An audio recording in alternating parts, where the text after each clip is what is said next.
Bien? Super, vous êtes en pleine forme? Amen. Donc je voudrais, avant de commencer le message, je voudrais vous donner quelques informations puisque on est en début d'année et on est en train de planifier. Je mets en application ce que je vous ai enseigné la semaine passée. Si vous vous en rappelez, je vous ai parlé sur le fait que Dieu a une espérance pour nous. Et il a une espérance pour nous pour l'année 2018 et que nous devons faire un plan dans la direction de l'espérance de Dieu pour nous. Donc on est en train de planifier des choses aussi pour l'Église parce que Dieu a un plan pour nous en tant qu'Église aussi. Et Dieu désire non pas que les choses stagnent, non pas que les choses reculent, mais que les choses... Alléluia. Ça c'est sûr, la volonté de Dieu c'est toujours de gloire en gloire, de progrès en progrès. Amen. Dieu dit tu seras toujours en haut et tu ne seras jamais...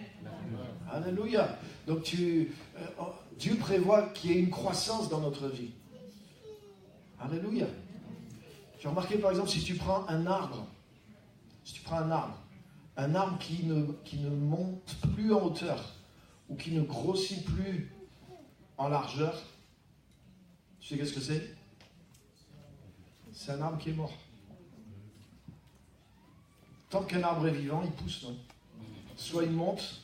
Une fois qu'il a atteint vraiment un sommet, il continue à s'élargir. Les branches, certaines branches d'arbres deviennent aussi grosses que des arbres eux-mêmes. Et tu vois des chênes qui ont des dizaines, des vingtaines ou des trentaines d'années, les branches même de ces arbres sont aussi grosses que des arbres eux-mêmes. Donc tout ce qui est vivant, Dieu a prévu que ça grandisse, que ça continue d'évoluer. Alléluia. L'Église est le corps de Jésus-Christ, elle est vivante et elle doit continuer d'évoluer. Amen.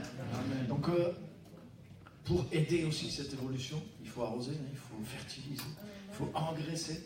Donc on va avoir sur les 2 semaines qui viennent, c'est-à-dire la semaine qui vient là, et la semaine d'après, on aura deux soirées spéciales chaque semaine, le jeudi, le vendredi. Donc cette semaine, jeudi, vendredi soir, de 19h30 à 21h30, on aura des soirées spéciales dans le jeûne, dans la prière, dans la recherche de la présence de Dieu, avec la parole de Dieu, avec le ministère du Saint-Esprit. On va avoir des temps forts comme ça, pour se plonger en tant qu'Église dans la présence de Dieu et dans la direction aussi que Dieu a pour nos vies et pour nous en tant qu'Église, pour que nous puissions saisir cette croissance et aller vers cette croissance que Dieu veut pour nous. Amen.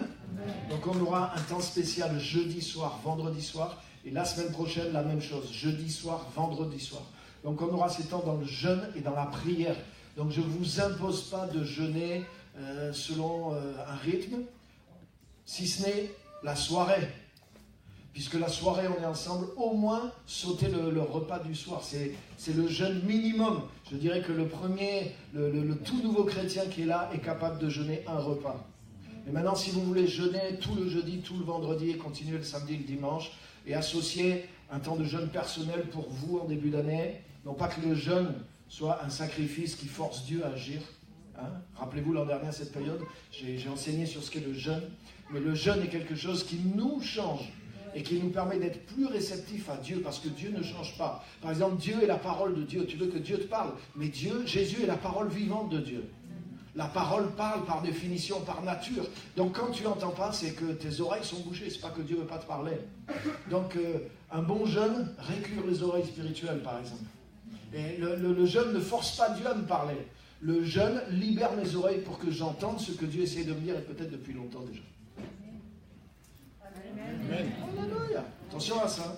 Le jeûne, c'est pas un sacrifice. Le jeûne, c'est pas un sacrifice que je fais. Par exemple, si je n'obéis pas à Dieu, je vis loin de Dieu, et je dis, je vais jeûner comme ça, Dieu sera obligé de me bénir. Non. Tu ne peux pas acheter Dieu. Tu ne peux pas contraindre Dieu. Tu ne peux pas forcer Dieu. C'est toujours nous qui devons aller vers là où Dieu est. C'est nous qui devons rentrer dans son royaume. C'est nous qui devons nous humilier, devenir comme des enfants pour pouvoir aller vers ce que Dieu veut. Amen. Donc on aura 2 soirées cette semaine, jeudi et vendredi. Donc les soirs, au minimum, jeûnez au moins le soir pour être dans cet esprit. Et vous allez le découvrir peut-être, si c'est nouveau pour vous, qu'il y a une réelle puissance dans le jeûne quand il est associé à la recherche de Dieu et à la présence de Dieu. Amen. Et si vous êtes un peu plus habitué au jeûne, mettez votre propre rythme de jeûne dedans. Vous pouvez commencer aujourd'hui si vous voulez, faire les 2 semaines entières si vous voulez, pourquoi pas. Si vous êtes un peu aguerri et que Dieu vous inspire en tout cas. Et en tout cas, on aura ensemble ces 4 soirées tout à fait spéciales dans le jeûne et dans la prière. Alléluia. Amen. Par rapport même à ce que j'ai dit la semaine passée, je vais en reparler dans dans ces soirées-là, sur le fait de faire un plan, parce que si je demande aujourd'hui qui c'est qui a mis en pratique le message de la semaine dernière, si je dis qui c'est qui a commencé réellement à prendre un crayon, un papier, à commencer à prendre l'année par la fin, il va dire bon, ok, je vois ce que je veux atteindre à la fin de l'année et je commence à faire un plan pour l'obtenir. Si je dis qui c'est qui a réellement fait ça, il n'y a pas beaucoup de mains qui vont se lever. C'est vrai ou c'est pas vrai? Donc c'est pour ça, des fois je me dis c'est bien de s'évertuer à prêcher, mais le but c'est pas juste de gaver le savoir, mais il faut qu'on arrive à appliquer ce qu'on entend. Parce que les choses que je vous dis, c'est pas juste, ah ouais tiens, j'ai pris ma concordance et là que j'ai fait un truc comme ça. Non, il y a une réelle efficacité si nous l'appliquons. Donc je vais vous encourager et essayer de réappuyer ça. Donc venez avec un crayon, un papier ou un téléphone portable si vous avez l'habitude de prendre des notes ou quoi que ce soit qui vous permette de prendre des notes dans ces soirées, parce qu'on va le faire pendant qu'on est chaud ensemble. Déjà vous allez commencer à ébaucher ça, commencer à faire un plan, parce que je vous aime assez pour vous aider à obtenir quelque chose cette année. Alléluia. Merci Seigneur. Amen. Donc rappelez-vous, jeudi, vendredi cette semaine à 19h30, de 19h30 à 21h30, et la même chose la semaine prochaine. Alléluia. Amen. Voilà, ceci étant dit, on va se plonger dans la parole de Dieu, on va rentrer dans le message. Donc si vous avez vos portables, surtout ne les éteignez pas, mais connectez-vous sur Facebook. Allez, vous pouvez aller sur ma page Facebook, Pierre-Emmanuel Jean, et partagez. On est peut-être déjà en ligne, ou on va être en ligne en direct, et c'est rediffusé, comme ça permet à des centaines de personnes de suivre le message en direct ou en différé et d'être bénis par cette parole. Donc si vous avez votre portable, vous pouvez aller tout de suite sur Facebook, aller sur ma page et partager le direct, cliquez sur partager, invitez même des amis et on va commencer le message. Vous êtes prêts? Aujourd'hui, je vais vous parler sur quelque chose de vraiment fort qui fait suite à ce que j'ai prêché aussi la semaine passée et les semaines d'avant. Comme ça, on va rester dans ces thèmes-là jusqu'à ce qu'ils nous pénètrent et que ça devienne de la pratique. Je vais vous parler sur la puissance de l'espérance. On a vu la semaine dernière, Jérémie 29:11, Dieu a une espérance pour nous. On a vu que c'est l'espérance que Dieu a pour nous, que ce soit sur notre vie entière ou sur une année. C'est une vision que Dieu a pour nous. On a vu que l'espérance était attachée à notre appel. Si tu suis l'appel de Dieu, tu as toujours une espérance à l'intérieur de toi. Alléluia. Quelqu'un qui est désespéré, c'est un chrétien qui n'a plus du tout d'espoir ou d'espérance, c'est qu'il a perdu Dieu quelque part. Il a perdu l'appel de Dieu, il a perdu quelque chose. Le Saint-Esprit lui-même produit l'espérance à l'intérieur de nous. Donc je voudrais vous aider à vous rapprocher de l'espérance que Dieu a pour vous cette année et à la poursuivre et à la chérir et en faire votre trésor dans le... Mon message ce matin, c'est la puissance de l'espérance et je vais vous montrer 7 faits. 7 faits sur la puissance de l'espérance juste à partir d'un seul texte qui est dans l'évangile de Luc, chapitre 2 et versets 25 à 35 dans la version Louis II. Donc on va lire ce texte et on va voir ensemble la puissance qu'a l'espérance de Dieu pour nous. Et je vais vous montrer 7 faits qui concernent la puissance de l'espérance. Amen. Vous êtes prêts? On va juste prier si vous voulez bien et on va se plonger dans la parole de Dieu. Merci Seigneur, merci pour cette grâce. Merci pour ce temps qu'on a vécu ensemble. Merci pour ta présence dans ce culte, dans ce temps de Sainte Seine, dans cette louange. Merci parce que tu es réellement vivant, tu vis en nous et tu vis aussi au milieu de ton peuple. Merci Seigneur. Merci pour ta grâce. Merci pour ta bonté et ton amour. Merci aussi pour cette parole, parce qu'elle est réelle, elle est porteuse de solutions.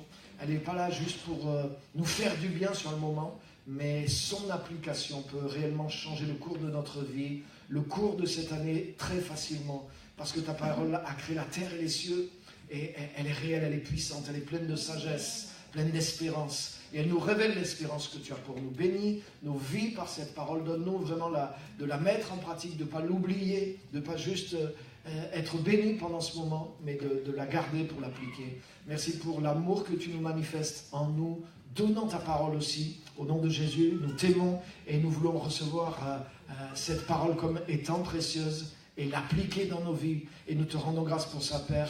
Au nom de Jésus. Amen. Amen. Alléluia. Amen, amen. Quand on a pris la Sainte Seine, je pensais à ça simplement.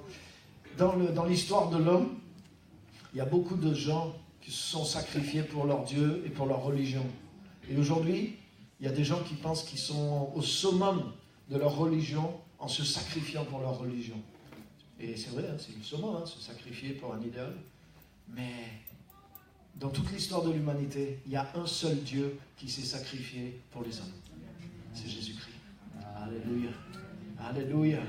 Que son nom soit glorifié. Il est différent. Amen. Et ce que nous avons est vraiment différent. Donc on va lire ensemble Luc chapitre 2, versets 25 à 35. Et je vais vous parler sur la puissance de l'espérance, cette fait. Amen.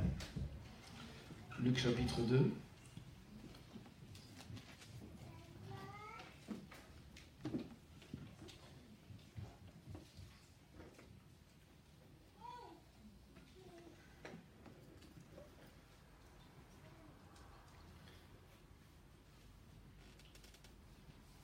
Voilà. À partir du verset 25.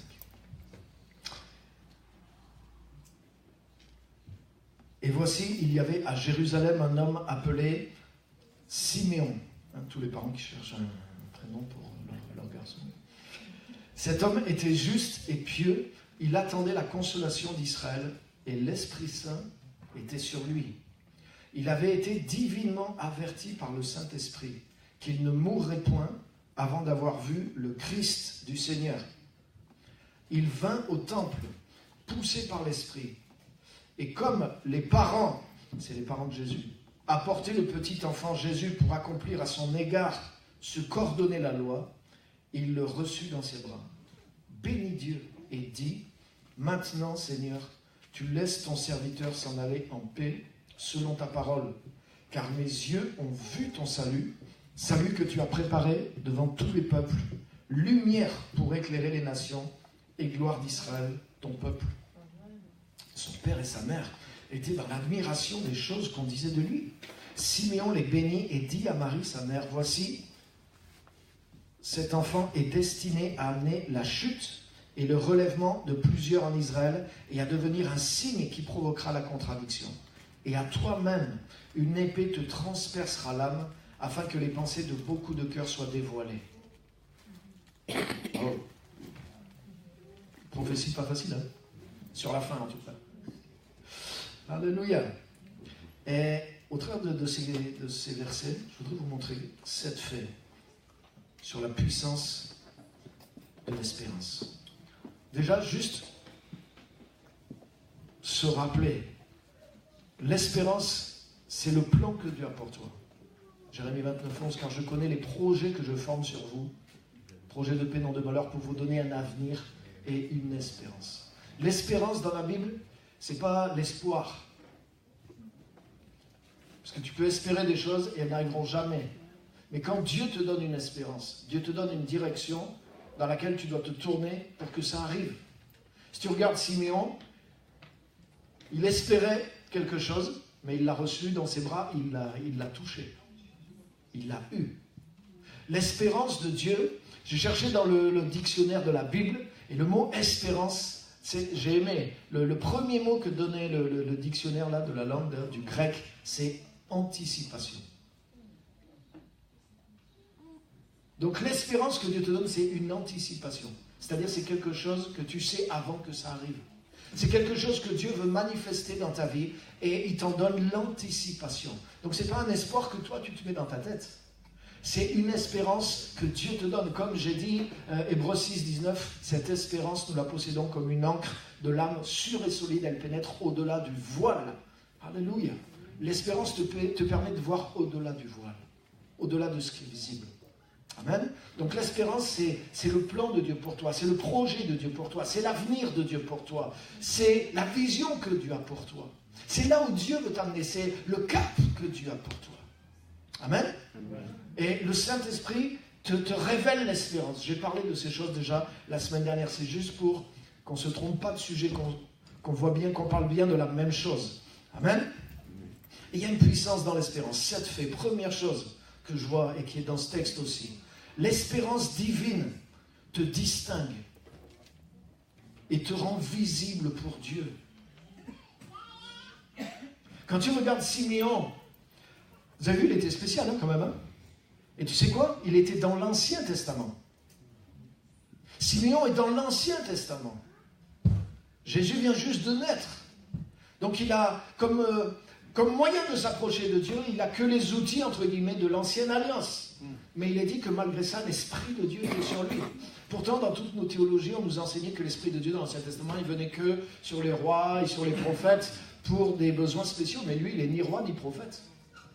Et honnêtement, même la prophétie qu'il va donner à Marie, à Joseph, c'est pas ça qui va changer fondamentalement les choses. Donc on ne peut pas dire « Ah, c'est parce qu'il devait donner une parole spéciale à ses parents qui a modifié le cours, que Dieu lui a donné une onction spéciale. » C'est faux. Ça veut dire que cet homme, il avait une telle disposition du cœur qu'il a anticipé. C'est-à-dire qu'avant même que la nouvelle alliance arrive, lui, il avait pénétré dedans. Et il n'y a pas que lui, il y a plusieurs personnes dans l'Écriture.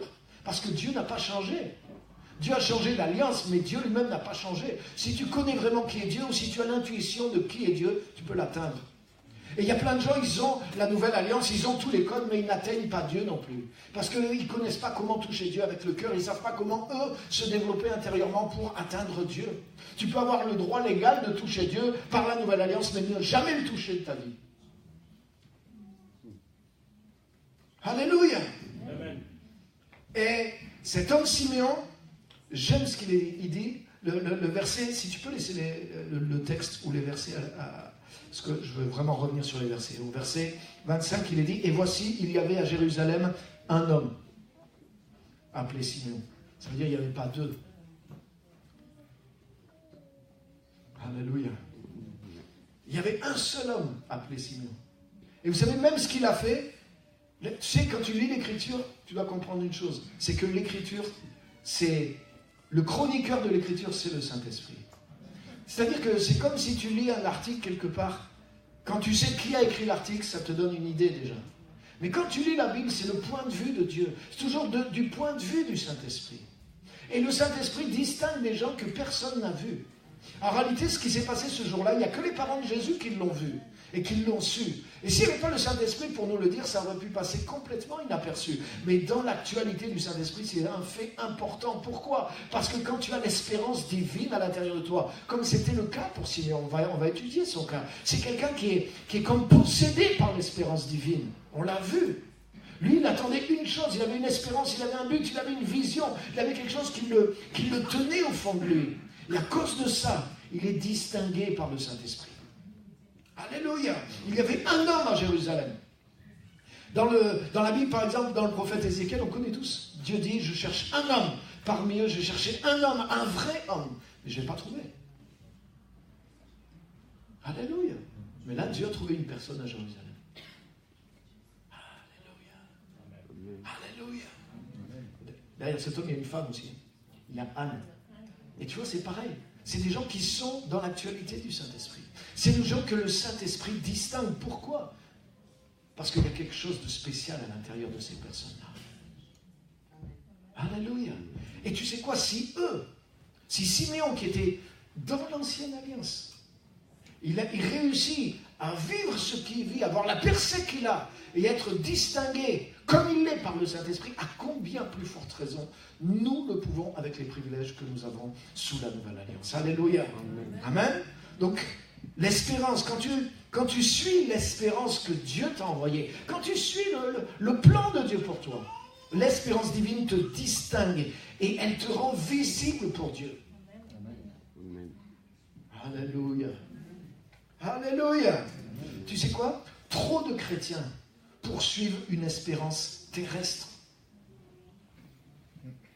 Trop de chrétiens, leur but est juste dans cette vie. Et l'espérance qu'ils poursuivent, elle est terrestre. Quand ils en poursuivent une.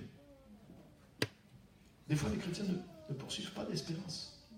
En tout cas, ce n'est pas une espérance divine. Ils suivent, quand la Bible nous dit, ne vous conformez pas au siècle présent. Tous les chrétiens disent, ah ouais, il ne faut pas pécher comme le monde. Oui, c'est vrai.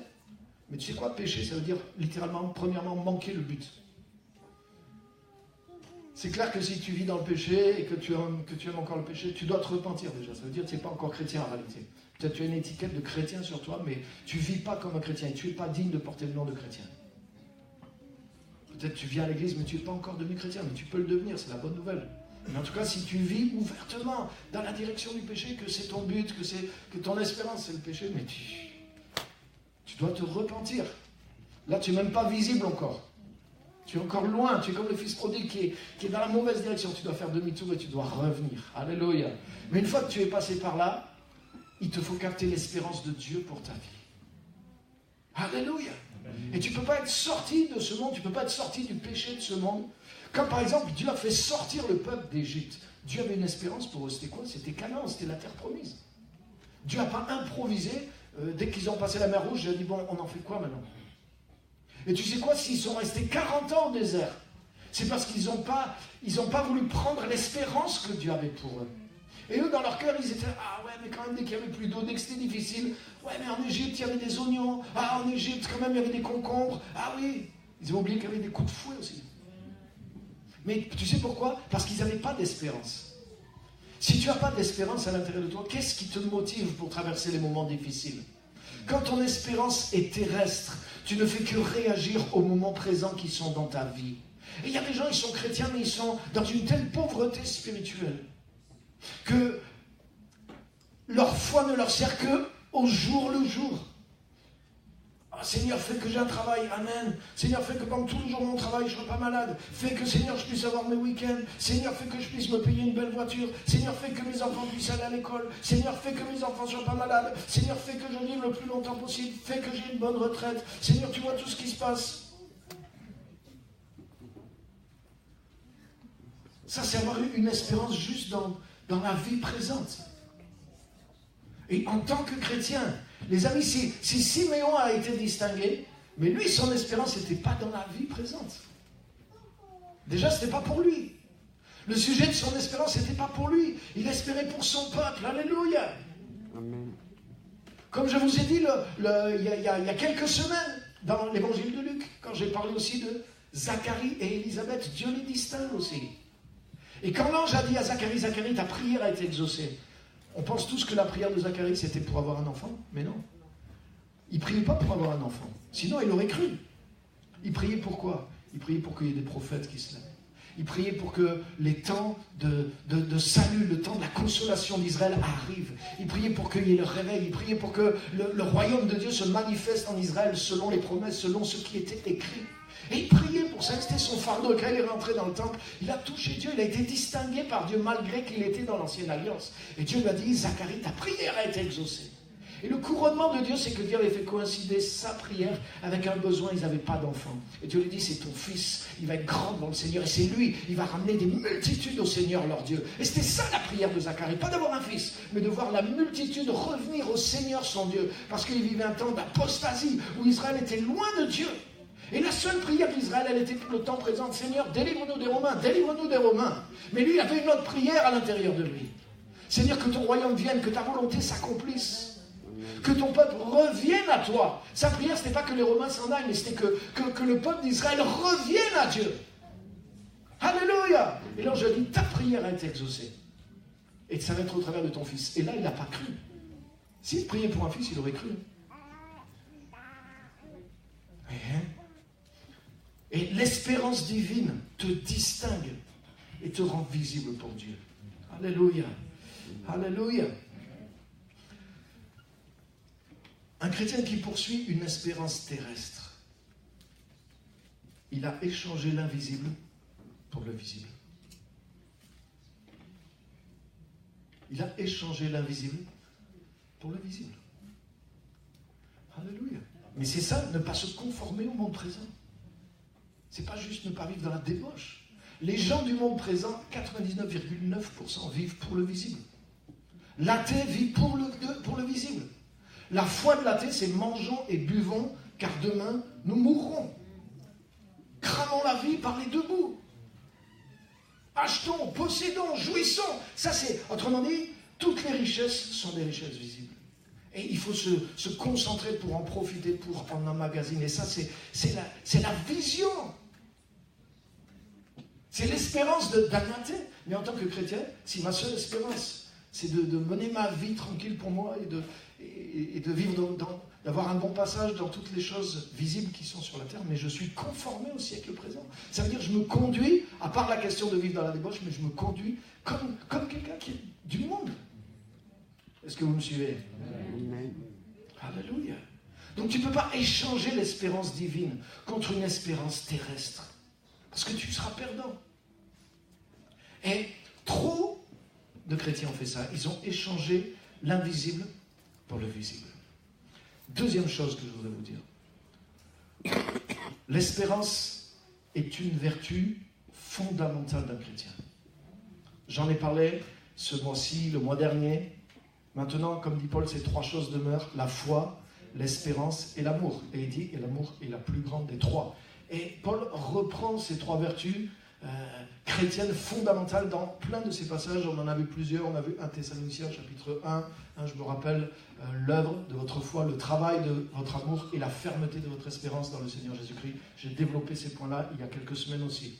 Donc, l'espérance fait partie des vertus fondamentales d'un chrétien.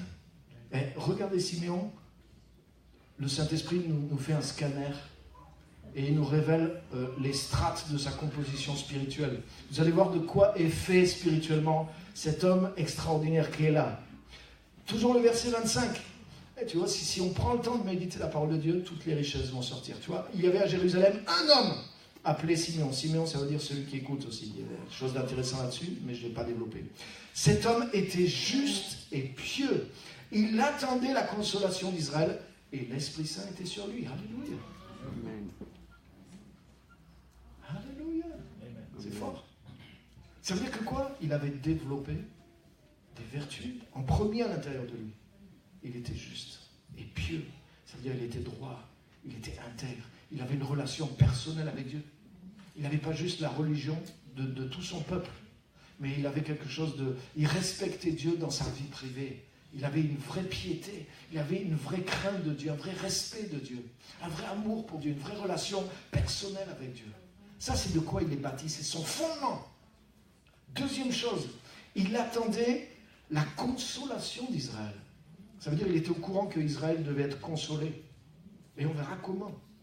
Et ça a fortifié son espérance. Et tu sais quoi, le résultat de ça, c'est que le Saint-Esprit était sur lui. Beaucoup de nos chrétiens vont commencer par le point numéro 3. On veut que le Saint-Esprit soit sur nous. On veut être comme Simeon. On veut arriver et sortir des paroles prophétiques. Tac, tac, tac, tac. Mais tu dois bâtir sur le fondement. Tu veux prophétiser, mais si tu ne vis pas dans l'espérance, si tu n'es pas attaché au monde invisible réel, qu'est-ce que tu veux prophétiser? Si tu ne vois pas l'invisible, tu ne peux pas l'anticiper, tu ne peux pas le parler. C'est même pas dit qu'il leur a donné une prophétie, mais c'est une prophétie puissante qu'il leur a donnée. Dans Luc 1, c'est dit Zacharie, le père de Jean, prophétisait en ces mots. Mais là, c'est même pas dit, il a dit voilà ce qu'il leur a dit. Mais c'était prophétique, c'était tellement prophétique. Mais il ne l'a pas fait exprès. Il a juste dit voilà ce qu'il avait à dire, quoi. Il est arrivé, il leur a dit ça, voilà ce qui va se passer. Il n'a pas fait de cérémonial. Mais quand tu vis dans l'espérance, tu te colles à quelque chose qui est dans l'invisible. Tu anticipes quelque chose que Dieu a pour toi qui est dans l'invisible. Et quand tu as développé un caractère de justice, de droiture, d'intégrité, et que tu vis dans l'espérance qui vient de Dieu, il y a un fondement solide à l'intérieur de toi. Il y a quelque chose qui te ramène vers la porte du ciel, qui est à l'intérieur de toi. Et le ciel te distingue. Le ciel te voit. Parce que tu portes à l'intérieur de toi quelque chose qui correspond à la nature du ciel. Alléluia. Alléluia. Donc, tu vois comment il était fait, comment il était bâti à l'intérieur de lui. Amen. L'espérance est une vertu fondamentale. Et si je te dissèque spirituellement, tu sais quoi, la différence, ça fait, j'ai réalisé là, ça fait 33 ans que je suis né de nouveau. Et j'ai un peu d'avance sur la plupart d'entre vous. Hein. Il y en a qui n'étaient même pas nés dans la chair. Je suis plus vieux que toi dans l'esprit. Pour certains d'entre vous, je suis plus vieux dans l'esprit que tu es dans la chair. Et j'ai quelques années aussi en tant que pasteur. Et la différence entre les chrétiens Duracell et les autres, c'est la fondation sur des vertus. Tu connais la publicité des lapins, là? Ouais. C'est celui qui a les piles Duracell. Et ça se voit pas, hein. C'est juste à la fin, tu vois, là, il y en a une, là, elle a la jupe fendue, et tu vois qu'elle a des jambes Duracell. Mais là, c'est la même chose. celui qui traverse le temps, celui qui est remarqué par Dieu, c'est celui qui a commencé à bâtir sur le fondement des vertus. Alléluia. Et tu sais quoi? C'est la chose que tu rencontres au bout d'un certain temps. Le chrétien qui n'a pas installé des vertus dans sa vie, ça ne fonctionne pas. Tu peux parler en langue, tu peux prophétiser, tu peux avoir des miracles, tu peux être charismatique. Mais si tu bâtis ta vie charismatique en dehors, pas sur le fondement des vertus, je te prophétise que ta vie chrétienne sera un échec. Parce que le fondement de la vie chrétienne, ce n'est pas la vie charismatique, c'est les vertus. Combien disent Amen? Amen. Combien disent Amen? Amen. Alléluia. Et on le voit là. C'est pas dire, ah, l'Esprit de Dieu était sur lui, ah, il prophétisait, ouais, quel gars super. Non, non, non, non. Et rappelle-toi ce que je viens de dire, on a le point de vue du Saint-Esprit. Donc le Saint-Esprit te montre ce qui est important en premier. Il est distingué, pourquoi? Il avait un caractère, il avait un fondement, il avait installé quelque chose au fond de lui. Alléluia. Amen.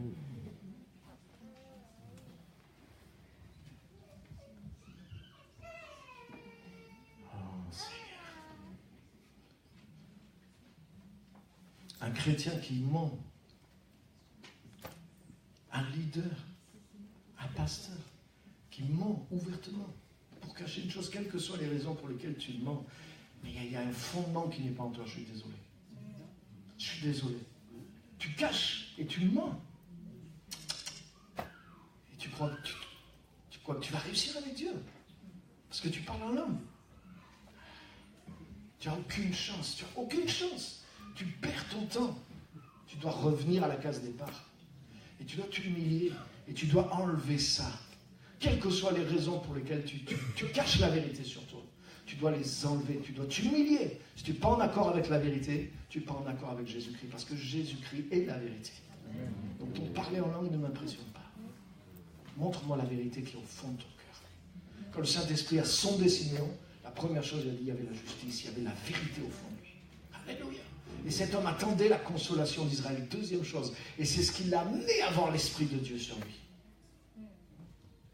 Alléluia. Amen. Alléluia. Amen. Bâtis ta vie avec le fondement en premier. Tu ne peux pas bâtir le toit, ni même les fenêtres d'une maison avant d'avoir fait le fondement.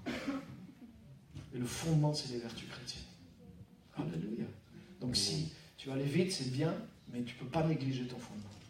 Donc si les choses ne sont pas droites dans ta maison, si tu es chrétien et tu te casses la figure régulièrement, mais revisite tes fondements. Regarde quels sont tes fondements. Est-ce que les vertus chrétiennes sont dans tes fondements? Alléluia. Il n'y a pas longtemps, quelqu'un m'a fait la réflexion. Oui, mais quand même, pasteur, maintenant les temps ont changé pour les jeunes, la sexualité, c'est plus comme à ton époque, alors peut-être qu'il faudrait assouplir un petit peu. J'ai dit, tu sais quoi, Dieu n'a pas changé. Et tu sais, à mon époque, tu veux que je te dise comment c'était à mon époque? Moi, en tout cas, à mon époque, j'avais pas la Bible, j'étais pas dans une famille chrétienne. Et mes parents m'ont laissé la liberté totale. Et quand je disais, ouais, on peut aller dormir dehors, on dort sur des tentes avec des copains et des copines, mes parents m'ont dit, vas-y, tu peux y aller. Et ils m'ont jamais dit, fais attention, fais ceci, c'est mal, c'est bien. Donc, à mon époque, quand j'étais en 3e, les filles de ma classe avec qui j'étais copain prenaient la pilule. Oui, en accord avec leurs parents. Aujourd'hui, tu peux le faire en le cachant à tes parents. Et donc, mon époque, c'était comme ça. Moi, j'ai grandi avec aucune conscience que la sexualité, avant le mariage, c'était mal. Moi, j'avais que mon désir. Quand j'avais 14-15 ans, j'ai dit, waouh, moi, dès que je peux, j'essaye. Je te garantis, c'était ma philosophie. Et j'avais pas mauvaise conscience. Donc, ne crois pas que parce que le pasteur est d'une autre époque, il est vieux jeu. Et qu'il essaie, parce que moi, je n'ai pas été élevé dans un vieux jeu. J'ai été élevé dans ce qui se fait aujourd'hui. J'ai grandi comme ça jusqu'à l'âge de 19 ans. À 19 ans, quand je me suis converti en dessous de la ceinture aussi. Et je n'ai pas dit, je vais vivre comme à mon époque, parce qu'au contraire, j'ai changé d'époque. J'ai dit, je vais vivre comme la parole de Dieu demande qu'on vive. Amen.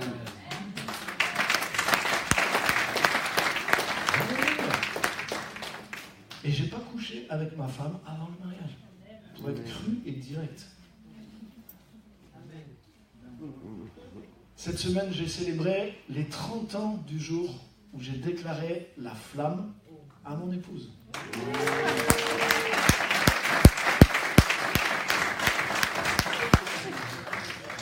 Et elle aussi était dans le même sentiment vis-à-vis de moi, mais je n'ai pas commencé par aller la toucher, parce que sinon je mettais un terme, je pense à notre relation, c'était pas son genre, et c'était pas le mien non plus.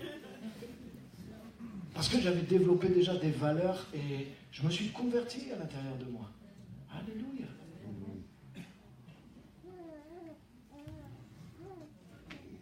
Alléluia. Amen. Oui, mais quand même, pasteur, c'est difficile d'attendre. On s'aime tellement qu'on doit coucher ensemble. Moi, quand je lis ma Bible, la Bible dit que l'amour est patient. Donc en fait, si tu ne peux pas attendre, c'est que tu manques d'amour. En réalité, c'est quoi? C'est ton désir charnel et sexuel qui te conduit. Mais ce n'est pas l'amour. Parce que l'amour respecte l'autre. Amen. Amen. Donc tu employer tous les arguments que tu veux. Et la parole de Dieu, c'est un fondement sûr. Et si tu veux être aligné sur ce fondement, développe des vertus. Et si tu vois que tu as envie de te laisser dans ta tête développer une autre façon de penser, ça veut dire que tu n'alignes pas ta vie sur les vertus chrétiennes. Ça veut dire que quelque chose est mal bâti à l'intérieur de toi. Et si tu fonctionnes comme ça, tu te casseras la figure. Je te le dis. Et tu ne peux pas bâtir un mariage, tu ne peux pas bâtir quelque chose de réussi. Moi, ma philosophie, avant d'être chrétien, j'ai dit jamais je ne me marierai. Ouais. Ma philosophie, je dis jamais je resterai toute ma vie avec la même bonne femme. Je veux changer, je veux essayer. Et en plus, ça marchait. Quand j'avais 10 ans, j'étais en CM2. En CM2, j'embrassais les filles sur la bouche déjà. En CM2, je mettais la main dans les filles déjà. Donc il ne faut pas me dire, ah oui, pasteur, les temps ont changé. Mais non, non, non, non, non. Donc je sais ce que c'est, je me suis converti réellement quand je suis venu à Jésus. Alléluia. Et je me suis converti dans ce domaine-là aussi. Alléluia. Je ne vais pas vous raconter tous les détails de ma vie, mais mon époque était peut-être pire que la tienne. Moi, j'ai vécu dans le milieu de la drogue et tout ça. Les gens qui étaient là, hommes et filles, je vous garantis, il n'y avait pas de limite, quoi. C'était la débauche. Là, c'était vraiment la débauche. Donc, c'est pas une époque, c'est la parole. Alléluia. Et cette année, je vais célébrer les 30 ans de mariage avec ma femme. On a peut-être des difficultés, on a peut-être eu quelques tempêtes dans la vie, mais on est là, et on est fidèle, et ça a fonctionné. Alléluia. Et pour quelqu'un qui était contre le fait même de se marier, c'est pas trop mal déjà d'être arrivé jusque-là. Alléluia. Alléluia. Amen. Et pourquoi? Parce qu'au fondement de ma vie chrétienne, j'ai commencé à poser une base de vertu. Alléluia. Amen. L'espérance est une vertu fondamentale. La vie charismatique se construit sur les vertus divines. Garde ça dans ta tête. Et si ce n'est pas construit comme il faut dans ta vie, démonte et reconstruis maintenant. Même si ça fait 10 ans que c'est mal compris. Construis, démonte et reconstruis. Alléluia. Ce n'est pas de rebricoler. Hier, j'ai monté un petit meuble Ikea. C'est super, ça rend, c'est un petit colis. Mais quand il faut le monter. Donc la nuit, là, j'étais jusqu'à minuit, j'étais tout content de moi. Puis au dernier moment, je dis, ouais, il faut. Là, je vais mettre quand même j'ai monté la petite armoire. J'ai dit, je vais mettre la première étagère du bas. Et pour mettre la première étagère du bas, mince, j'ai pas les trous qu'il faut dans le. Ah, je me suis trompé. C'est celui d'en bas, il est tout en haut. Autrement dit, il faut tout démonter, quoi. Il faut tout refaire. Tu viens de faire 2 heures de boulot. Oh là là. Et je me suis dit, qu'est-ce que je fais? Ouais, je prends une perceuse, je fabrique les trous moi-même. Mais tu sais, tous ces combines là, je les fais alors. Donc tu fais les trous toi-même, mais après les petits trucs, ça ne tient pas dedans. Ton étagère, elle est toute neuve, mais elle se casse la figure. Donc je dis, je sais qu'est-ce qu'il faut faire. Il faut tout redémonter et il faut repartir à zéro. Mais là, je suis énervé, ça fait 2 heures dessus. Donc je dis, je vais dormir et demain sera un jour nouveau. Et le lendemain, j'ai dit, on va essayer et j'ai redémonté. Et je m'en suis bien sorti. Je n'ai pas été obligé de tout redémonter, mais j'ai redémonté et j'ai fait les choses dans l'ordre et ça y est, elle est propre, elle est bien faite. Il vaut mieux faire comme ça. Essaye pas de rebricoler. Si les vertus ne sont pas au fondement, ton armoire ne va pas tenir le choc. Quand tu vas mettre du poids dedans, peut-être ça va marcher un moment, mais quand tu vas mettre du poids dedans, tout va s'écrouler. La vie chrétienne, c'est pareil. Ouais, c'est bon, ça marche, j'ai la vie charismatique, Dieu m'a parlé, ça y est, j'ai trouvé la femme de ma vie, mais il y a tout un truc qui est caché à l'intérieur de toi, là. Sur le plan sexuel, excuse-moi, c'est pas clean ton histoire. Tu sors de 1000 trucs et tu te présentes comme un saint chrétien devant la personne. Et tu vas bâtir là-dessus, tu dis non mais ça y est, depuis une semaine, tout va bien dans ma vie. Quand il va y avoir du poids dans ton mariage, quand il va y avoir de l'épreuve, quand il va y avoir de la tension, ça va révéler le bricolage que tu as fait. Alléluia. Alléluia. Revois ton fondement. Amen.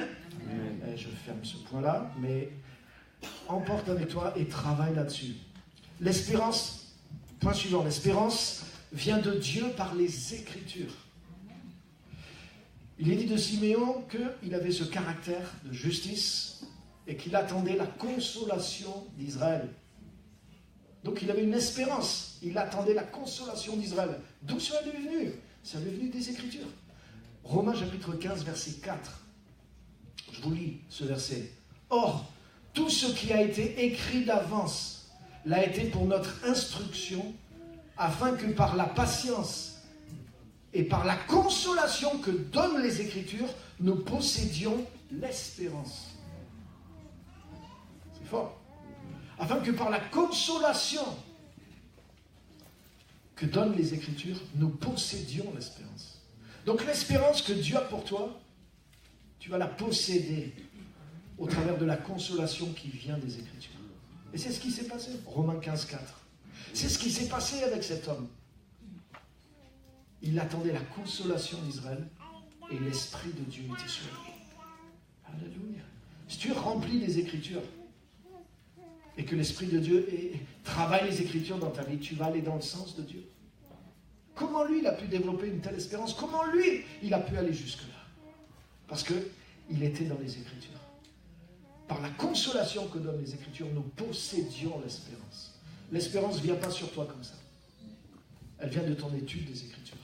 Parce que la volonté de Dieu t'est révélée. Ce que Dieu veut pour toi t'est révélé. La nature de Dieu, ce qui est conforme à la nature de Dieu, t'est révélé. Les intentions du cœur de Dieu te sont révélées par le Saint-Esprit. Alléluia. Et c'est pour ça, tu vois, comment il était construit? Le caractère, les vertus d'abord dans sa vie.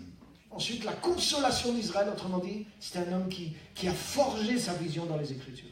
Et à cause de ces deux premiers étages-là, l'Esprit de Dieu était sur lui. Et maintenant, le Saint-Esprit l'a divinement averti qu'il ne mourrait pas avant d'avoir vu le Messie. Pourquoi? Parce qu'en lisant les Écritures, il a compris que le temps du Messie était proche.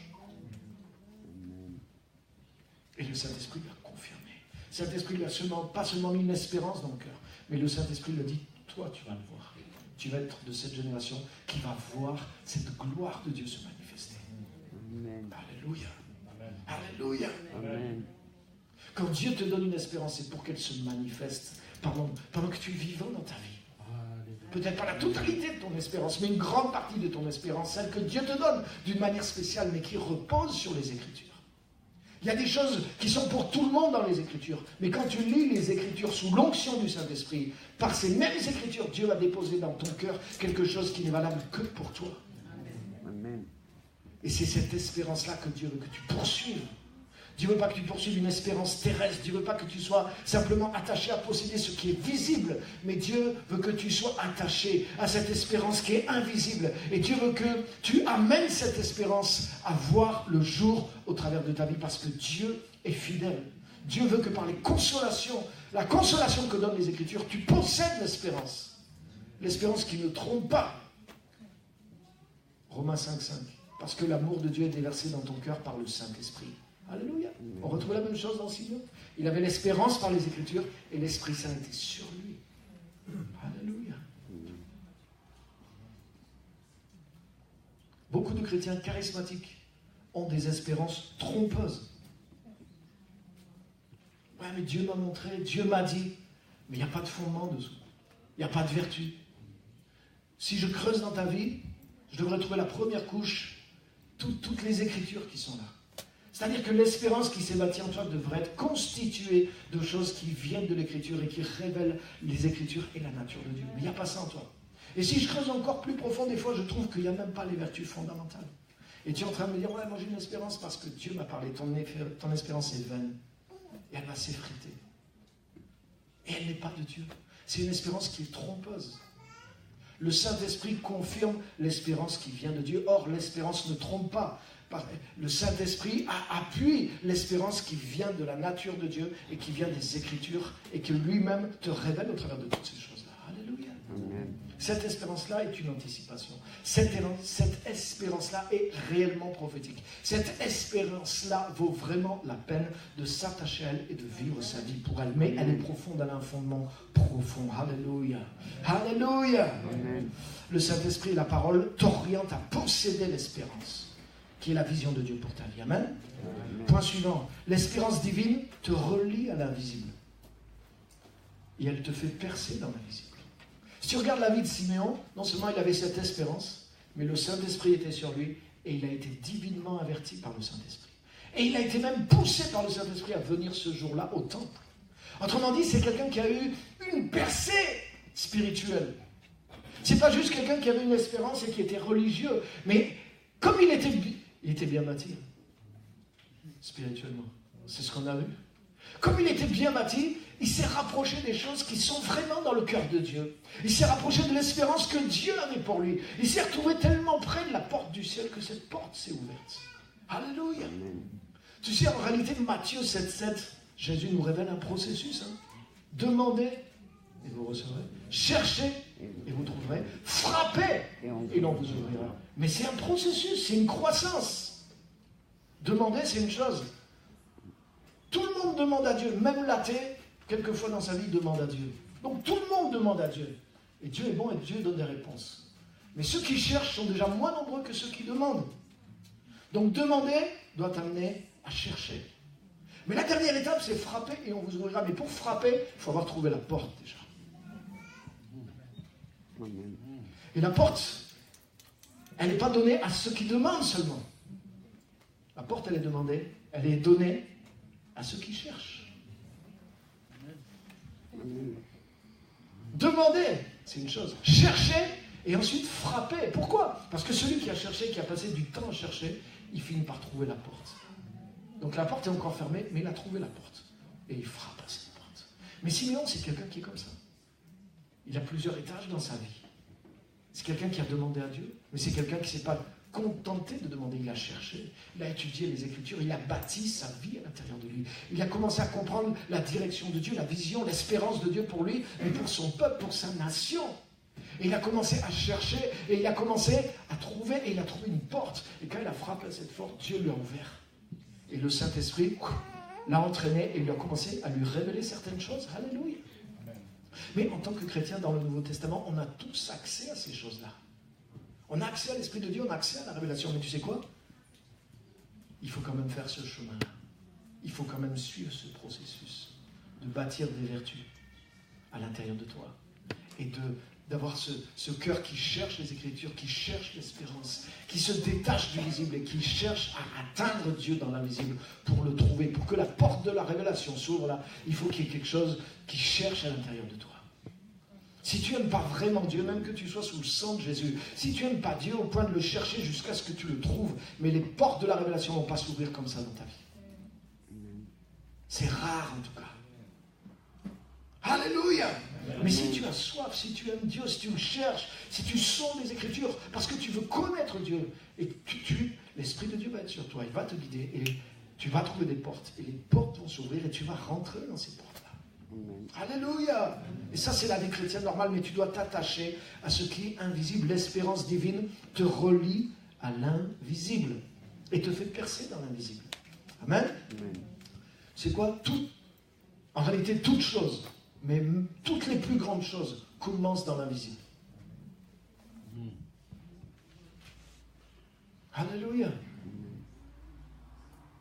Le monde dans lequel nous marchons n'a pas été fait de choses visibles. Hébreux 11. 11, 3 ou 4. Mais il a été fait de choses invisibles. C'est par la foi que nous comprenons que l'univers a été façonné par la parole de Dieu. En sorte que tout ce qu'on voit vient de ce qui est invisible. Écoute bien ça. Ça veut dire que la matière première avec laquelle est fait le monde visible, elle est invisible. C'est pour ça que Dieu te connecte à une espérance qui est dans l'invisible. Parce que cette espérance à laquelle Dieu te connecte, c'est la matière première avec laquelle Dieu veut constituer ton avenir. Alléluia. En réalité, tu sais quoi? Même les choses qui existent, même le iPad là, qui nous filme, il est venu du monde invisible. C'est Steve Jobs qui l'avait en premier. Il l'a conçu dans le monde invisible, dans le monde des idées, dans le monde de l'imagination. Il l'a saisi dans l'invisible. Pourquoi? Parce que l'homme est fait comme Dieu. Donc ça marche pour créer des choses visibles. Ça marche pour faire améliorer la vie sur terre. Mais si tu te connectes à l'espérance que Dieu a pour toi,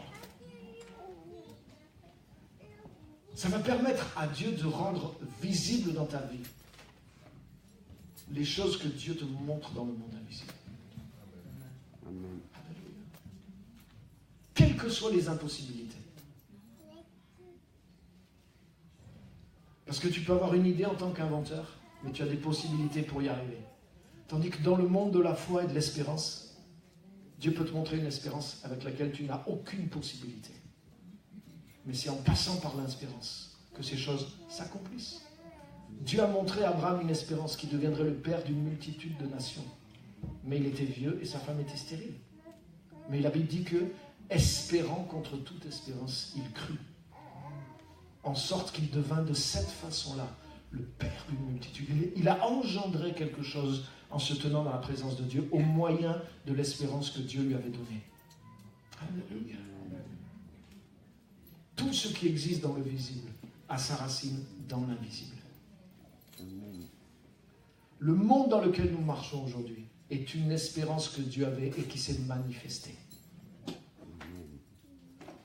Donc tout ce dont nous jouissons aujourd'hui dans la vie naturelle, c'est la preuve.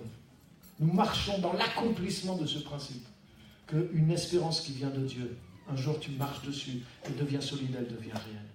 Alléluia. Alléluia. Amen. Oh Seigneur. C'est pourquoi pour passer de consommateur à producteur, tu dois passer du visible à l'invisible. Quand tu es fixé sur les choses visibles, tu es au rang le plus bas. Tu es un consommateur. Tu veux juste posséder les choses que tu vois. Je ne parle pas juste de la société de consommation, je parle de tout. Mais en tant que chrétien, Dieu veut que tu sois un créateur, un producteur, un générateur. Dieu veut te connecter à son espérance pour que tu produises sur la terre quelque chose qui n'existe pas encore. Que ton règne vienne, que ta volonté soit faite sur la terre comme au ciel. Ça veut dire que quand tu vis, en tant que chrétien, tu dois vivre dans cette espérance de cette gloire de Dieu. Et la volonté de Dieu que tu vois dans le ciel, tu l'amènes à s'accomplir sur la terre. Tu prends quelque chose qui n'existe pas dans le monde visible, mais que tu vois dans l'invisible, comme étant la volonté de Dieu pour la terre, pas pour après ta mort. Hein. Que ton règne vienne, que ta volonté soit faite sur la terre comme au ciel. C'est pas j'attends que ma vie sur terre soit finie pour voir la volonté de Dieu dans le ciel. Non, non, non. Ça veut dire tout ce que je vois maintenant sur terre et qui est comme ça dans le ciel, ça doit être comme ça sur la terre aussi. Et j'ai quelque chose à faire pour l'amener à devenir comme ça sur la terre. Amen. Si dans ma vie déjà, si dans mon caractère, il y a des choses qui ne sont pas conformes au ciel, le premier endroit où je dois amener ce règne et cette espérance, c'est ma propre vie. Je dois amener ce changement dans ma propre vie. Je vais prendre ce qui est dans le ciel et je vais le copier-coller dans ma vie jusqu'à ce que ma propre vie devienne une copie de ce qui est dans le ciel. Mais c'est valable aussi pour produire d'autres choses pour les autres aussi. Pour changer les choses dans la ville, dans la société, dans le monde dans lequel nous vivons, sur la terre dans laquelle nous vivons. Alléluia. Abraham était un bon chrétien de son côté peut-être, un bon croyant. Il avait une relation avec Dieu. Mais Dieu l'a amené à engendrer des nations, à avoir une influence sur des peuples et sur des nations. Il est devenu le père d'une multitude de nations. Il a produit quelque chose. Alléluia. Hey. La gloire de l'homme, c'est de passer en haut de cette échelle et de devenir un créateur pour Dieu, pour son royaume. Alléluia. Tu sais quoi? Même dans un sens un peu imagé, une des formes de la pauvreté, c'est de toujours acheter ce que les autres produisent.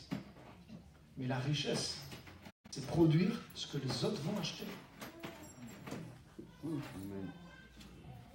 C'est vrai sur le plan commercial, mais c'est vrai sur tous les plans. Alléluia. Regarde les parents de Jésus. Les parents de Jésus. Ah, elle a vu un ange, elle, avant que Jésus naisse. Vous vous rappelez l'histoire de sa maman? Ils ont vu les mages venus d'Orient, qui sont venus parler, mais nous avons vu le roi des Juifs qui vient de naître. Donc ils avaient déjà un stock prophétique à l'intérieur d'eux. Mais quand ils sont arrivés au temple, ils sont juste venus donner le nom à l'enfant, et ils sont juste venus faire le sacrifice selon ce que disait la loi. Par contre, Siméon qui est arrivé, lui qui avait cette espérance, lui il a produit quelque chose. Il est venu et c'est lui qui leur a dit qui était Jésus. Alors que normalement c'est eux qui auraient dû déjà dire certaines choses à lui. Mais lui il était devenu plus producteur que eux. Il avait quelque chose à leur vendre entre guillemets. Il était plus riche qu'eux spirituellement. Parce qu'il avait bâti cette espérance et cette espérance lui a donné une percée dans le ciel. Alléluia. Et la prophétie qu'il lui a donnée, quelle prophétie puissante. C'est quoi? Il prophétise même le prénom de l'enfant. Tu sais qu'est-ce qu'il lui dit? Car mes yeux ont vu ton salut. Salut que tu as levé pour être la lumière des nations. Mais quand il a parlé en hébreu, il lui dit car mes yeux ont vu ton Yeshua. Le Yeshua, il a dit le nom de Jésus. Yeshua, c'est salut. Alléluia. Lumière des nations et gloire d'Israël, son peuple. Mais aucun juif aurait dit ça. Un juif aurait dit gloire d'Israël, son peuple, et lumière pour les nations. Mais lui dit lumière pour les nations et aussi gloire d'Israël, son peuple. Donc il était imprégné de la façon de penser de Dieu. Il était plus riche que ceux qui auraient dû être riches. Et ils sont repartis tout étonnés. Ils avaient des prophéties, mais ils n'avaient pas l'esprit sur eux comme avait Siméon. Tu sais qu'est-ce qu'il dit? Il dit qu'il est venu au temple poussé par l'esprit. Qu'est-ce qui te pousse quand tu viens le dimanche matin à l'église? C'est ma femme. Dépêche-toi, retard. Ah, j'ai dévoilé une situation. Non, je rigole. Mais des fois, c'est la tradition, c'est l'habitude. Ouais, qu'est-ce que les autres vont dire? Qu'est-ce qu'on va penser de moi? Ou je dois le faire? Mais lui, il est venu poussé par l'esprit. Si tu viens poussé par l'esprit, si tu viens parce que tu as cette richesse, mais tu vas produire quelque chose. Je te garantis que ça ne va pas rester plat, mais tu vas trouver Jésus pendant que tu viens à l'église. Mais si tu viens juste poussé par la tradition, par l'habitude, tu as accompli ton rituel. Ah, c'est le deuxième dimanche du mois, on prend la Sainte Seine. Ah, j'ai fait ma petite demande de pardon, de repentance, donc je suis en ordre, je suis en règle, je peux prendre le pain, je peux prendre le vin, et tu vas rentrer chez toi, voilà, tu as accompli ton rituel, comme les parents de Jésus. Mais lui, il est venu pousser par l'esprit. Pendant qu'il était là, tac, Dieu lui a montré ses 7 enfants. Il a reçu dans ses propres bras l'objet de son espérance. Il a dit maintenant, je peux mourir, alléluia. Oh, j'ai pas le temps de dire tous mes points, hein. Mais un de ces points, tu sais c'est quoi? C'est quand ton but est ta vie, quand ton espérance est ta vie, même la mort est obligée de se tenir à l'écart. Regarde ce qu'il dit. Amen. Tant que mon but n'était pas accompli, je ne pouvais pas mourir. Amen. Tu sais pourquoi? Une des raisons pour laquelle beaucoup de chrétiens, même de serviteurs de Dieu, meurent prématurément. Pas tous, hein. Je ne dis pas tous ceux qui meurent prématurément. Mais une raison pour laquelle beaucoup meurent prématurément, c'est parce qu'ils ne sont pas dans l'espérance de Dieu pour leur vie. Ils ne poursuivent pas le but et l'appel de Dieu pour leur vie. Si tu poursuis le but de Dieu pour ta vie, et que Dieu t'a parlé, comme il a parlé à lui, il a dit, écoute, tu ne mourras pas avant que tu aies vu l'espérance pour laquelle tu espères s'accomplir. Alléluia. Tu sais, le but de Dieu est plus fort que ta vie. L'espérance de Dieu est plus forte que ta propre vie. Et à cause de ça, elle est plus forte que ta propre mort aussi. Et on vit pour le chrétien qui vit pour une espérance terrestre, tu sais quoi? Il s'est fait racheter par Satan, excuse-moi. Le diable a perdu ton âme, mais il achète ton temps et ta vie. Que celui qui peut comprendre dise Amen. Amen. Oh, alléluia! Dieu nous a donné, le Saint-Esprit, une vraie espérance en tant que chrétien. Il nous relie à l'invisible pour qu'on devienne des producteurs. La prochaine fois, peut-être, je vous partagerai les points qui restent. On va se lever, on va terminer. Et il y a l'espérance que dimanche prochain, il y aura la suite. Amen. N'oubliez pas cette semaine aussi, hein, jeudi, vendredi, on aura des réunions spéciales. Amen. On peut acclamer le nom de Jésus, celui qui nous a donné cette espérance glorieuse. Alléluia. Amen. Seigneur, merci. Merci pour ta grâce. Merci pour ta parole. Merci pour les exemples que tu nous donnes dans ta parole. Merci de nous montrer comment bâtir vraiment notre vie correctement, stratégiquement, comment mettre les fondements invisibles. On veut tous le visible, on veut tous voir l'action du Saint-Esprit dans nos vies, nous conduire, faire des choses surprenantes, extraordinaires.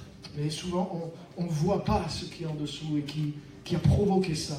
Seigneur, je te prie pour que chacun de nous comprenions la valeur de l'espérance, la puissance de l'espérance, et qu'elle fasse vraiment partie de notre vie. Que notre appel, notre espérance fasse partie de nous. Que réellement ça soit ce qui nous dirige réellement, profondément, passionnément, pour que nous puissions avoir cette percée, que nous puissions ouvrir les portes du ciel et être réellement conduits par le Saint-Esprit pour la possession de notre espérance. Merci pour la puissance qu'il y a dans ces choses. Merci parce que c'est ce que tu veux pour nous. Tu veux nous conduire par l'espérance, Seigneur. Et je te remercie pour ça au nom de Jésus-Christ. Je prie que tu réformes nos vies.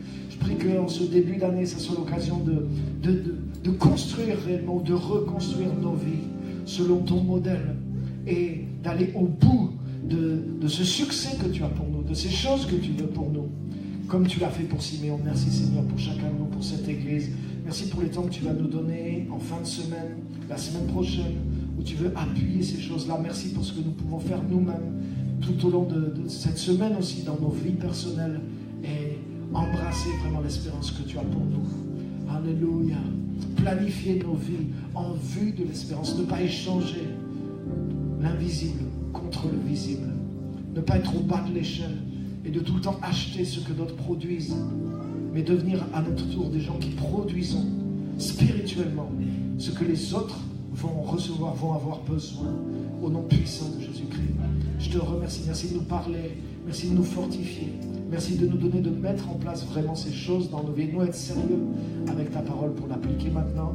Et je te rends grâce pour ce qu'on a reçu, ce temps qu'on a passé ensemble avec toi et ensemble dans ta présence. Merci Seigneur, merci pour ta grâce, merci pour ta présence, et merci pour la parole, pour la sagesse, la direction, l'espérance que tu nous donnes, au nom puissant de Jésus-Christ. Nous t'aimons Seigneur. Merci de nous guider vers le haut, toujours vers le haut. Amen. Alléluia. Je voudrais qu'on acclame le nom de Jésus, notre Sauveur, de tout notre cœur. Alléluia. Alléluia. Merci Seigneur. Amen. Voilà, je ne pense pas qu'il y ait d'autres annonces supplémentaires. C'est bon?